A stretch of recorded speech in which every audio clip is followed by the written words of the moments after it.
ये गांव एक घाटी में छिपा हुआ था, ऊंचे ऊंचे पहाड़ों से घिरा हुआ, जो उसके राजों की रखवाली करते थे। गांव को अक्सर ढकने वाला धुंध उसके रहस्यमय आभा मंडल में इजाफा करता था, जिससे यह किसी भूली हुई कहानी जैसा लगता था। दिन जीवन और हंसी से भरपूर होते थे। बच्चे मैदानों में खेलते थे, उनकी खुशी की चीखें घाटी में गूंजती थी। गांव वाले अपने रोज के कामों में लगे रहते थे, उनके चेहरे मुस्कान से चमकते थे और उनके दिल संतोष से भरे होते थे। बाजार चौक चहल पहल से भरा रहता था, व्यापारी अपना माल बेचते थे और पड़ोसी कहानियां बांटते थे। लेकिन जैसे ही सूरज क्षितिज से नीचे डूबा, एक भयानक सन्नाटा छा गया। दिन के चमकीले रंग शाम के सायों में ढल गए और एक भयानक सन्नाटा छा गया। एक बार जीवंत गांव की गलियां सुनसान हो गईं और हंसी खुशी की जगह एक बेचैन करने वाली खामोशी ने ले ली। ये डर से पैदा हुई खामोशी थी, एक ऐसा डर जिसने ग्रामीणों के दिलों को जकड़ लिया, जिससे वे रात से सावधान हो गए। खामोशी इतनी गहरी थी कि रात के जीव भी इसका सम्मान करते थे। उनकी सामान्य आवाजें और सरसराहट स्पष्ट रूप से अनुपस्थित थी। एक डर हवा पर फुसफुसाया। पत्तों की कोमल सरसराहट धीमी आवाजों की तरह लग रही थी, जो भय और सावधानी की कहानियां ले जा रही थी। हवा गांव के डर का सार अपने साथ ले जा रही थी, उसे हर कोने और दरार तक फैला रही थी। एक डर जो उस नाम से चिपका हुआ था, जिसे अंधेरा छा जाने पर ग्रामीण फुसफुसाते थे, नालेबा। नाम धीमे स्वर में बोला जाता था, मुश्किल से सुनाई देता था, मानो इसे जोर से कहने से उसे बुलावा आएगा।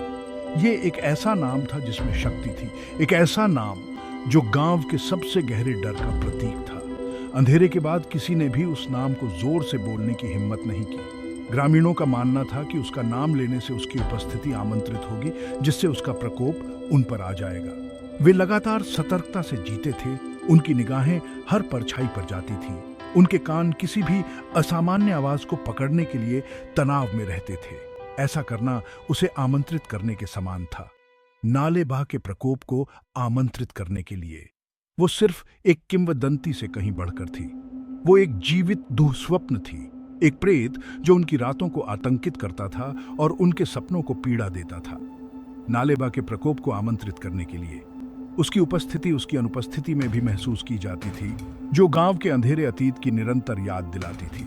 ग्रामीणों की आंखों में डर उसके द्वारा प्रेरित आतंक का प्रमाण था। वो गांव की शर्म और उसका आतंक थी। जंगल में घूमने वाली एक भूतिया आकृति, उसका सिलहूट गांव के पापों की भूतिया याद दिलाता है। उसकी कहानी दुख और प्रतिशोध की कहानी थी, एक ऐसी कहानी जिसे वर्षों से तोड़ा मरोड़ा गया था। उसकी कहानी पीढ़ी दर पीढ़ी चली आ रही थी। बुजुर्ग डर और श्रद्धा के मिश्रण से उसके बारे में बात करते थे। कहानियों को याद करते समय उनकी आवाजें कांपती थी। आग के आसपास वे कहानियां साझा करते थे। युवा पीढ़ी में सावधानी बरतने की उम्मीद करते थे। बच्चों को आज्ञाकारी और वयस्कों को घर के अंदर रखने के लिए बताई गई एक सतर्कतापूर्ण कहानी। कहानियां एक चेतावनी के रूप में कार्य करती थीं। यह सुनिश्चित करने का एक तरीका कि ग्रामीण रात और उसमें छिपे खतरों का सम्मान करें। बच्चे चौड़ी आंखों से सुनते थे। उनकी कल्पनाएं भूतियां आकृति की छवियों के साथ दौड़ रही थी। बुजुर्ग उसके बारे में धीमी आवाज में बात करते थे। उनके चेहरे पर डर और पछतावा छा गया। उन्हें मौन से पहले का समय याद आता था, एक समय जब गांव नालेबा की छाया से मुक्त था। उनके चेहरे पर डर और पछतावा छा गया।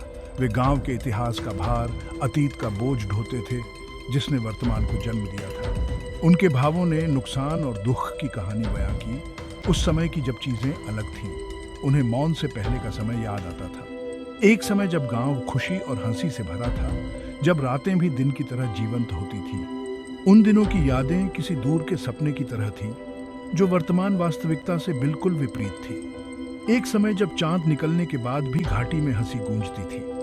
रातें आनंद की आवाजों से भरी होती थीं, क्योंकि बच्चे चांदनी में खेलते थे और परिवार कहानियां और गीत साझा करने के लिए इकट्ठा होते थे। लेकिन वे दिन लंबे चले गए। गांव बदल गया था।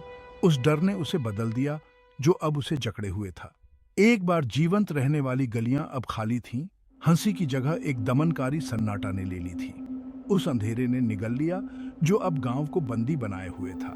डर स्पष्ट था, ये एक जीवित सांस लेने वाली इकाई थी जो गांव के चारों ओर लिपटी हुई प्रतीत होती थी और सामान्य स्थिति की किसी भी झलक को दबा देती थी। ये हवा में भारी लटका हुआ था, खौफ का एकदम घोंटने वाला कंबल जो हर रात गांव पर छा जाता था। अंधेरे के साथ लुढ़कने वाला कोहरा ग्रामीणों के डर का भार ढोता हुआ प्रतीत होता था, जो दमनकारी माहौल में इजाफा करता था। खौफ का एकदम घोंटने वाला कंबल जो हर रात गांव पर छा जाता था। ग्रामीण अपने घरों में पीछे हट गए, उस आतंक से शरण मांगी जो बाहर दुबका हुआ था। ग्रामीण अपने घरों में चले गए, अपने दरवाजों पर बैरिकेडिंग करना और अपनी खिड़कियों को ढंकना। उन्होंने खुद को बचाने के लिए हर संभव सावधानी बरती, इस उम्मीद में कि उनके प्रयास नालेबा को दूर रखेंगे। अपने दरवाजों पर बैरिकेडिंग करना और अपनी खिड़कियों को ढंकना, प्रार्थना करना कि आज रात नालेबा उनके लिए ना आए। डर एक निरंतर साथी था, एक परछाई जो उनके सपनों में भी उनका पीछा करती थी। प्रार्थना करना कि आज रात नालेबा उनके लिए ना आए। फुसफुसाहटों का गांव स्थायी भय में जीता था। उनका जीवन नालेबा की कथा से तय होता था। हर रात उनके साहस की परीक्षा होती थी, उस आतंक के खिलाफ लड़ाई जो उन्हें निगलने की धमकी देती थी। उसका नाम थॉमस था। वो कई यात्राओं वाला आदमी था, एक ऐसा पथिक जिसने दुनिया और उसके सभी अजूबों को देखा था। उसकी आंखों में दूर देशों की कहानियां थीं और उसके दिल में अनगिनत अनुभवों का भार था। वो कुछ हफ्ते पहले ही गांव आया था, शहरी जीवन की अथक गति से राहत की तलाश में। अपने विचित्र आकर्षण और धीमी लय के साथ गांव एक आदर्श अभयारण्य जैसा लग रहा था। शहरी जीवन के शोर से राहत की तलाश में थॉमस को ग्रामीण अस्तित्व की सादगी में शांति मिलने की उम्मीद थी। वो उन शांत पलों के लिए तरस गया जहां वो शहर की कर्कशता से दूर अपने विचारों को सुन सके। वो गांव की शांत सुंदरता, उसकी लुढ़कती पहाड़ियों और हरी भरी हरियाली की ओर आकर्षित हुआ था। परिदृश्य शांति का एक कैनवास था जिसे प्रकृति के पैलेट के कोमल रंगों से रंगा गया था। अपने सुरम्य अग्रभाग के नीचे छिपे अंधेरे से अनजान थॉमस गांव के बाहरी आकर्षण से मोहित हो गया था। उसे कम ही पता था कि परछाइयों में ऐसे राज छिपे हैं जो जल्द ही उसके सामने आ जाएंगे। उसने ग्रामीणों की फुसफुसाहट को मनोरंजन और संदेह के मिश्रण से सुना। उनके धीमे स्वर और गुप्त निगाहें ऐसी कहानियों की बात करती थीं जो सच होने के लिए बहुत ही शानदार लग रही थीं। उनके अंधविश्वासी विश्वास उसके तार्किक दिमाग को बेतुके लगे। तर्क और तर्क के व्यक्ति थॉमस को उन अलौकिक कहानियों पर विश्वास करना कठिन लगा जिन्हें ग्रामीण प्रिय मानते थे। उसने दुनिया की यात्रा की थी, आधुनिक विज्ञान के चमत्कार और प्राचीन सभ्यताओं के अजूबों को देखा था।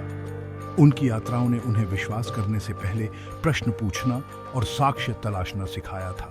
विभिन्न संस्कृतियों और मान्यताओं का सामना करना पड़ा, प्रत्येक के अपने मिथकों और किंवदंतियों के समूह के साथ। फिर भी किसी ने भी उसे इस गांव को जकड़े हुए व्यापक भय के लिए तैयार नहीं किया था, लेकिन उसने इतना व्यापक और अपंग बनाने वाला डर कभी नहीं देखा था। ग्रामीणों का डर स्पष्ट था, एक जीवित इकाई जो पूरे समुदाय पर मंडराती हुई प्रतीत होती थी। नालेबा, उसने उपहास किया, नाम को अपनी सांस के नीचे दोहराते हुए। ये एक ऐसा मुहावरा था जो पूरे गांव में गूंजता था, डर और श्रद्धा से फुसफुसाया जाता था। ये एक बच्चे की भूतिया कहानी की तरह लग रहा था, जो युवा और भोले भाले लोगों को डराने के लिए काटी गई कहानी थी। थॉमस ने इसे केवल लोक कथाओं के रूप में खारिज कर दिया, अतिस्क्रिय कल्पनाओं का एक उत्पाद। उनकी कल्पना की उपज, उसने सोचा। ग्रामीणों का डर तर्कहीन लग रहा था, एक सामूहिक भ्रम जो पीढ़ियों से जड़ जमाए हुए था। अकथनीय की व्याख्या करने का एक तरीका उनके गहरे डर को रूप देना। थॉमस ने विश्वास की शक्ति पर विचार किया और यह कैसे उन लोगों के लिए वास्तविकता को आकार दे सकता है जो इसे धारण करते हैं। उसने दूसरों की तरह अपनी झोपड़ी में छिपने से इनकार कर दिया। थॉमस अज्ञात का सामना करने, उन आशंकाओं को चुनौती देने के लिए दृढ़ था जो ग्रामीणों को सीमित रखती थी।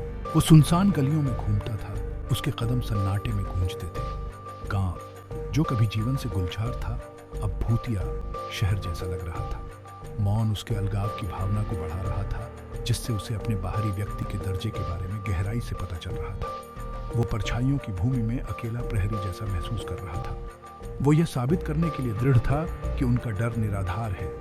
थॉमस का मानना था कि अज्ञात का सामना करके वो उन मिथकों को दूर कर सकता है जो गांव को अपने आगोश में रखते हैं। उन्हें यह दिखाने के लिए कि डरने की कोई बात नहीं है सिवाय डर के। उसका संकल्प अडिग था। उसका साहस अंधेरे में एक प्रकाश स्तंभ था। एक शाम जैसे ही सूरज की आखिरी किरणें फीकी पड़ गईं, वो गांव के चौक में खड़ा था। गोधूली ने लंबी परछाइयां डाली, जिससे दृश्य में एक भयानक गुण आ गया। ग्रामीण उसके पास से जल्दी जल्दी गुजरे। उनके चेहरे चिंता से उतरे हुए थे। वे तेजी से आगे बढ़े, मानो किसी अनदेखी उपस्थिति से बचने की कोशिश कर रहे हों। उनकी आंखें डर से फैली हुई थी। उन्होंने उसकी निगाहों से परहेज किया, मानो उसे देखने से दुर्भाग्य आ जाएगा, मानो वो पहले ही किसी के वश में हो। थॉमस ने उनके सामूहिक भय का भार महसूस किया, एक भारी बोझ जो उस पर दबाव डाल रहा था। उसने अपनी आंखें बंद कर ली और अपनी नसों को स्थिरीकृत करने की कोशिश करते हुए एक गहरी सांस ली। हवा में तनाव लगभग मूर्त था, बेचैनी का घना कोहरा। हवा घबराहट से भरी हुई थी, एक खामोश चीख जो सन्नाटे में गूंज रही थी। थॉमस महसूस कर सकता था कि डर उसकी हड्डियों में रिस रहा है। वो लगभग इसे छक सकता था। एक कड़वा स्वाद जो उसकी जीभ पर चढ़ा हुआ था। डर असली था और ये उसके चारों ओर था। उस रात जब थॉमस आग के पास बैठकर पढ़ रहा था, तो उसे ये आवाज सुनाई दी। उसके दरवाजे पर धीरे से झिझकते हुए दस्तक। ये एक ऐसी आवाज थी जिसने ग्रामीणों की रीढ़ की हड्डी को हिला दिया। एक ध्वनि जिसने उनके सबसे बुरे सपने के आगमन की सूचना दी। उसने अपनी किताब नीचे रख दी। उसका दिल उसकी छाती में तेज हो रहा था। वो सावधानी से दरवाजे के पास पहुंचा। उसका हाथ कुंडी के ऊपर मंडरा रहा था। वहां कौन है? उसने पुकारा। उसकी आवाज घबराहट का संकेत दे रही थी। मौन। वो इंतजार करता रहा। उसकी नब्ज तेज होती रही। तभी दस्तक फिर हुई, इस बार जोर से, अधिक आग्रही। उसने एक गहरी सांस ली और दरवाजा खोल दिया। द्वार खाली था। उसने अंधेरे में झांका। उसकी आंखें प्रकाश की कमी के साथ तालमेल बिठाने के लिए संघर्ष कर रही थीं। वो कसम खा सकता था कि उसने एक क्षणभंगुर छाया देखी। उसकी दृष्टि के किनारे पर गति की एक झिलमिलाहट, लेकिन ये उतनी ही जल्दी गायब हो गई जितनी जल्दी दिखाई दी थी। उसने दरवाजा बंद कर लिया। उसका दिमाग दौड़ रहा था। उसने जो देखा उसे तर्कसंगत बनाने की कोशिश की, या सोचा कि उसने देखा था। शायद ये सिर्फ एक आवारा जानवर था, या हवा उसकी आंखों से चाल खेल रही है। उसने खुद से कहा कि ये कुछ भी नहीं था, लेकिन गहराई से संदेह का बीज बोया गया था। वो इस बेचैन करने वाली भावना को दूर नहीं कर सका। ऐसा लग रहा था जैसे कोई साया उस पर मंडरा रहा हो, ऐसे रहस्य फुसफुसा रहा हो जिसे वो समझ नहीं पा रहा था। रातें सबसे खराब थीं, बेचैन करवटें लेने और मुड़ने से भरी हुई, उन सपनों से प्रेतवाधित जो बहुत वास्तविक लगते थे। वो जानता था कि इस भयानक एहसास से छुटकारा पाने के लिए उसे कुछ करना होगा, कुछ भी। अगले दिन उसने जवाब तलाशने का फैसला किया। गांव अभी भी सुबह के धुंध में डूबा हुआ था। हवा कुरकुरी थी और ओस से सनी घास की गंध से भरी हुई थी। सन्नाटे में उसके कदम गूंज रहे थे, जो उसके दृढ़ संकल्प का प्रमाण थे। उसने एक पुरानी कहानी, एक किंवदंती के बारे में फुसफुसाहट सुनी थी, जो उसकी बेचैनी की कुंजी हो सकती है। वो गांव के मुखिया से मिलने गया। उसका घर गांव के किनारे पर स्थित था, प्राचीन और जीर्ण शीर्ण, बहुत कुछ खुद महिला की तरह। दरवाजा खुलते ही इतिहास और रहस्य में डूबी एक दुनिया का पता चला। एक कमजोर बूढ़ी औरत जिसकी आंखों में प्राचीन ज्ञान और गहरा दुख दिखाई देता था। उसकी निगाहें उसमें छेद कर रही थीं, मानो वो उसकी आत्मा का सार देख सकती हो। उसने अनगिनत मौसम देखे थे। हर झुर्रियां उन कहानियों का प्रमाण थीं जो वो अपने भीतर ले जाती थी।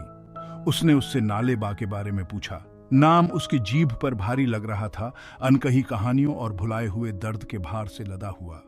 वो उसकी आंखों में पहचान की एक झिलमिलाहट देख सकता था, एक चिंगारी जो उस कहानी की गहराई का संकेत दे रही थी जो वो सुनने वाला था। उसकी आवाज, मुश्किल से फुसफुसाहट, उसकी रीढ़ की हड्डी को कंपा गई, क्योंकि उसने दुखद कहानी सुनाई। हर शब्द एक धागा था जो दुख और रहस्य का ताना बाना बुनता था। कमरा ठंडा होता जा रहा था। उसकी बात करते ही परछाइयां लंबी होती जा रही थीं।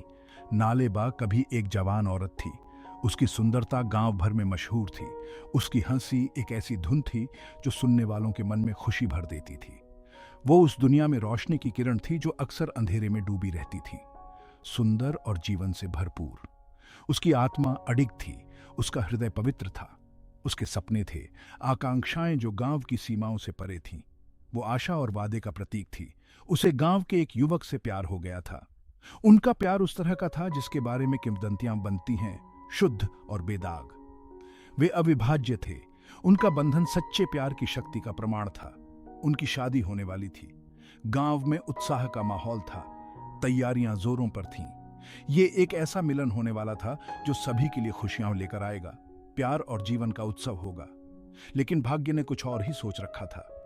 काले बादल छा गए, जिससे उनकी खुशी पर छाया पड़ गई। परिवर्तन की हवाएं गांव से होकर बहती थीं, अपने साथ एक अनिष्ट की भावना लेकर आ रही थीं। गांव में प्लेग फैल गया। ये बिना किसी चेतावनी के आया, एक खामोश हत्यारा जिसने किसी को नहीं बख्शा। एक बार जीवंत गांव अब दुख और निराशा का स्थान था।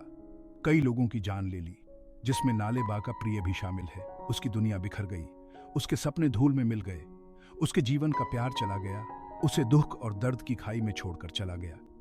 दुख से पागल होकर वो जंगल में भटक गई। पेड़ उसका नाम फुसफुसाते हुए प्रतीत हो रहे थे, परछाइयां उसे अज्ञात में बुला रही थीं। उसने सांत्वना मांगी, असहनीय दर्द से मुक्ति। कुछ लोग कहते हैं कि उसका सामना एक दुष्ट आत्मा से हुआ, प्राचीन बुराई का प्राणी, उसके दुख और निराशा की ओर आकर्षित। जंगल रहस्यों की जगह था और वो इसके सबसे अंधेरे में से एक पर ठोकर मार चुकी थी। दूसरों का मानना है कि उसने एक प्राचीन बुराई के साथ समझौता किया। निराशा ने उसे शक्ति प्राप्त करने के लिए प्रेरित किया, अपने प्रतिशोध को अंजाम देने का